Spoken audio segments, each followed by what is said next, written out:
श्रीलंका को आर्थिक तौर पर जो नुकसान हुआ था उसमें एक वजह बताई जा रही थी कि वहाँ जो जितनी भी खेती हो रही है उसको ऑर्गेनिक करने का फैसला ले लिया गया था। तमाम जो फर्टिलाइजर्स हैं, जितने भी खाद हैं, उनको रासायनिक खाद बंद कर दिए गए थे। लेकिन कोरोना काल के बाद में फरीदाबाद में एक जगह हम ऐसी पहुँचे हैं जहाँ ऑर्गेनिक खेती नहीं, उससे भी आगे बढ़कर वैदिक खेती हो रही है। और वैदिक खेती आपको मैं तस्वीर दिखा देता हूँ। पहले देखिए आप, ये जो आप यहाँ खाली जगह जो देख रहे हैं, ये एक 2 एकड़ का खेत है और इसको तैयार किया गया है वैदिक खेती के लिए। इसके साथ साथ बाकी और फसलें भी यहाँ हैं चारे के लिए, पशुओं के चारे के लिए ज्वार यहाँ है। ये भी वैदिक खेती ही इसको बताया जा रहा है। और आप पूरी तस्वीर देखिए, ये 12 एकड़ के करीब की ज़मीन है और इधर अगर दूसरी तरफ मैं दिखाऊं आपको तो यहाँ भी कुछ फसल बोई है। लेकिन इस बीच में एक पाउंड, जहाँ हम फिलहाल खड़े, पहले उस पाउंड की तस्वीर दिखा देते हैं। चूँकि वैदिक खेती जब इसका नाम दिया है तो आखिर वैदिक खेती के बीच में इस पाउंड को किस तरह तैयार किया गया है। अब वैदिक खेती ऐसा नहीं है कि आप स्ट्रक्चर खड़ा कर देंगे, पाउंड बना देंगे, वहाँ कंक्रीट के एक तरह से जंगल फिर दोबारा से बनने शुरू हो जाएं। उसी तमाम चीज़ों से बचाव के लिए इस तरह की यहाँ ये तैयारी की गई है। लोगों की जिज्ञासा रहती है कि आखिर इस तरह की जो खेती होती है उसके फ़ायदे कितने हैं, क्यों कितने इसका प्रोडक्शन, अगर उत्पादन की भी बात करें तो चूँकि लाजमी सी बात है, अगर आप इस तरह की खेती करेंगे जहाँ यूरिया या फर्टिलाइजर्स और तमाम तरह के केमिकल नहीं डालेंगे तो उत्पादन भी बेहद कम होगा। क्या जिस तरह पॉपुलेशन लगातार बढ़ रही है, ऐसे में इस वैदिक खेती से क्या जीविका को चलाया जा सकता है? तमाम लोगों का जो खाद्यान्न की ज़रूरत है उतनी, क्या उसको पूरा किया जा सकता है? क्योंकि एक एक्सपर्ट इस काम को देख रहे हैं पिछले कई साल से। क्या नाम है आपका? सुनील स्टीफन।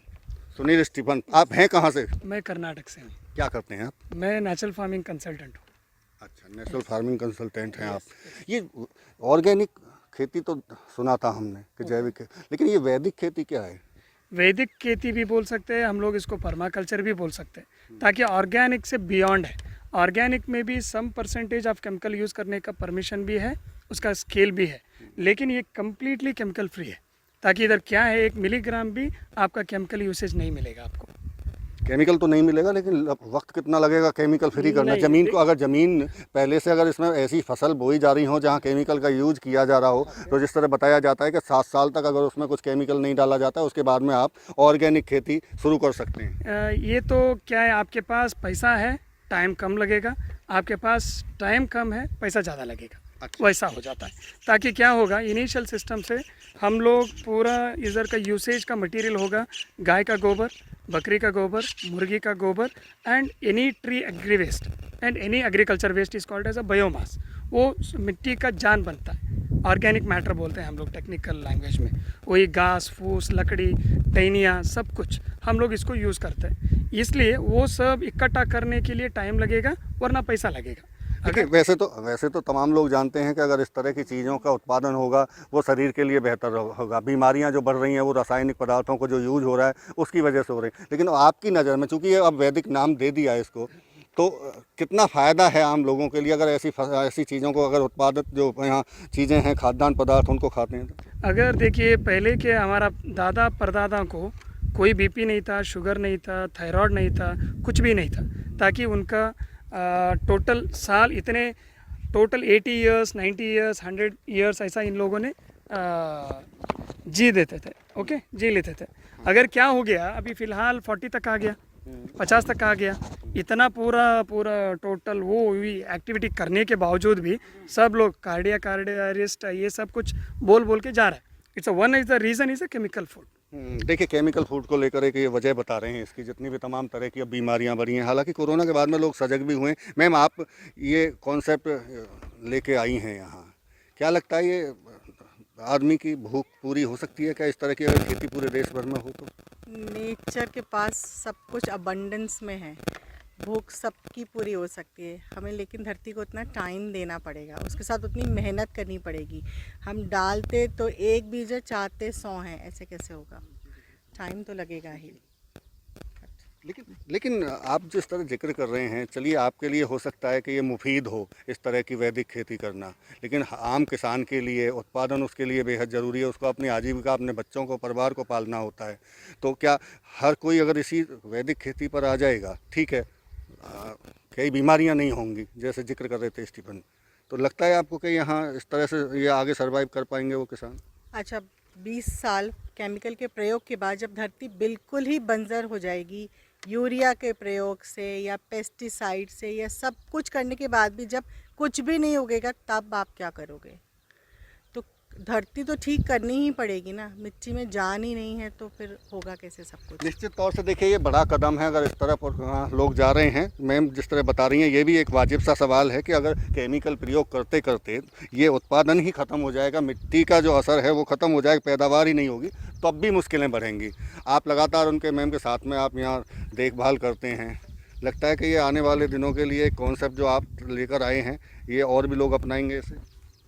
देखिए ये जो कॉन्सेप्ट लेके आए हैं, अभी आपने क्वेश्चन पूछा, बिल्कुल ठीक कह रहे हो। किसान के लिए थोड़ा मुश्किल है क्योंकि पैसा कहाँ से लाएगा वो, पर उसके लिए उसको रातों रात ये सब करने की ज़रूरत नहीं है।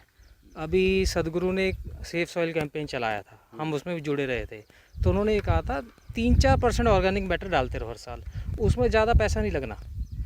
हमने तो क्या करा है कि चलो ठीक है, फाइनेंशियली हम जो है अफोर्ड कर सकते हैं, हमने कंसल्टेंट भी रख लिए और हमने एक साथ काफ़ी सारा बायोमास बाहर से प्रोक्योर कर लिया, डाल दिया। पर आपका क्वेश्चन का जवाब मैं ये दे रहा हूँ, किसान को थोड़ा सा सजग होना है, हर साल थोड़ा थोड़ा करता रहेगा, धीरे धीरे उसकी जो, अगर आज मान लो 10 kg यूरिया यूज़ कर रहा है, अगले साल 8 करेगा, उससे अगले साल 6 करेगा, अगले साल तो धीरे धीरे 10 साल में 0 हो जाएगा। तो आपका जो सवाल है, किसान अगर अवेयर रहेगा तो हो जाएगा।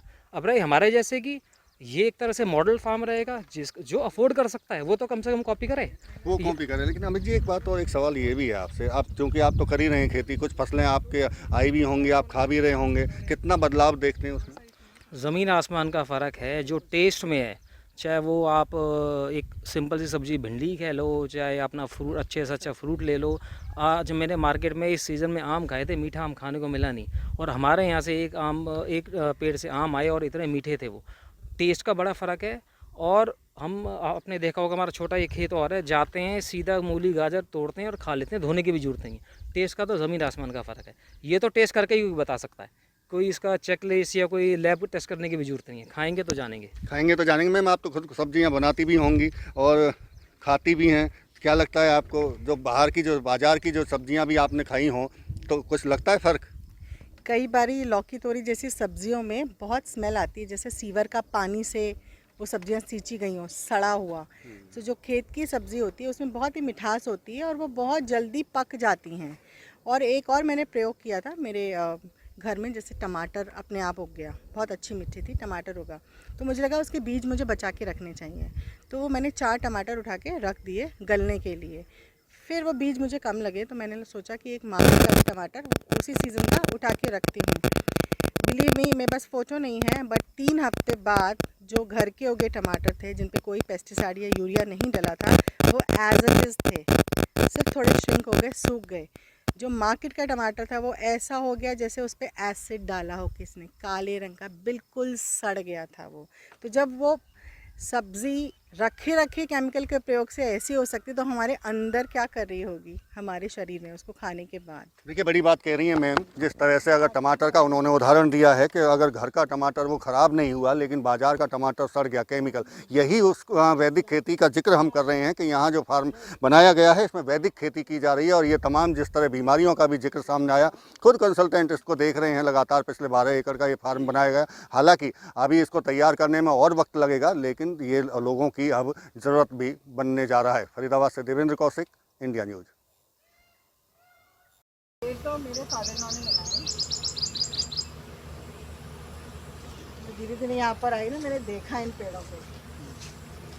ये क्या वो नहीं अपने आप का नहीं है, बोया हुआ है। तो हमने ना यहाँ पे नवधान्य के बीज इधर से गिराए थे थोड़े से, ये गुआवो फली लगी है।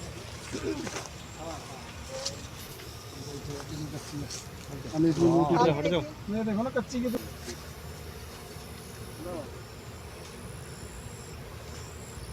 ये देखो इसका,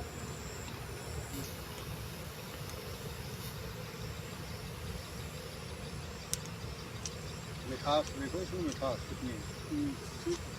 वो आम ना थोड़ा हाथ से पकड़ते हुए देखा था, आम है। वैसे ट्रू ब्लेसिंग ये नहीं है, हमारे बच्चों को पता ही नहीं लग्जरी क्या होती है, सच में। अच्छा लग्जरी क्या होती है, general knowledge, they are smart क्या है। आप ना वहाँ चले जाओगे ना आम के पेड़ के पास, आम जो लग रहे हैं 2-4 नहीं पानी नहीं है। मदर डेयरी पानी कहाँ से आता है? सच में आज के बच्चों को ये नहीं पता पानी कहाँ से आता थोड़े हमारे आ जाओ ना इधर आओ। है। अंदर चल गाय का गोबर 5-4 राउंड वो हुआ एक साथ में आके जाके खोलना होती है। बाप रे वो तो गए ये पूरा सिंगाड़ा है ये। हाँ ये पूरा सिंगाड़ा है। देखो इसमें लाइट अपने आप ही आ जाती है हर जगह। तो मेंढक इसमें नुकसान तो नहीं पहुँचाएंगे नीचे से? कुछ खास नहीं और पहुंचाएंगे तो उनका भी शेयर है, घर भी है। हमारे तो फिर भी बच ही जाएगा, कितना खा लेंगे।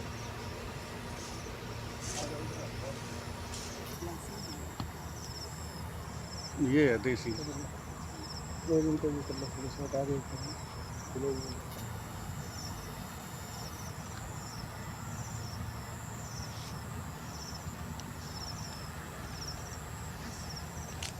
अच्छा आप सच बताना, ये ड्राइंग के अलावा आपने ये क्लासिक शेप देखी है? ड्राइंग में सच है ना? सेफ ऐसे ही बनाते थे बिल्कुल। है ना क्लासिक आम की शेप। ये घर की गुठली उठली से उगाया आपने ये। लेकिन मैं बोलूँ 4 साल से मैंने 2 एकड़ में 8 सेक्शन हो रहा है। परफेक्ट शूट आने चाहिए, बड़ी महंगी होगी आज डिजिटल बाजरा तो डिजिटल में तो कुछ लग ही नहीं रहा।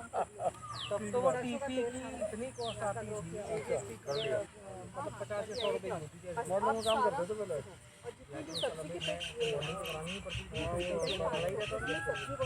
तौर पे हम लोग 4 एकड़ आपका परिवार भी तो बड़ा है। पूरे माने ऑल सीजनल का क्या होगा सबका एक अबंडेंस में आपको अबंडेंस दिख रहा नहीं आगे खुद से ऐसा ही कवरेज के लिए नहीं ऐसा ही आइए आप फिर देखते क्या है अपने बात अपने में आपको सीखना चाहिए। हम एसोसिएटेड है मैडम पूर्णिमा सरगांवकर बोला ना मैडम ना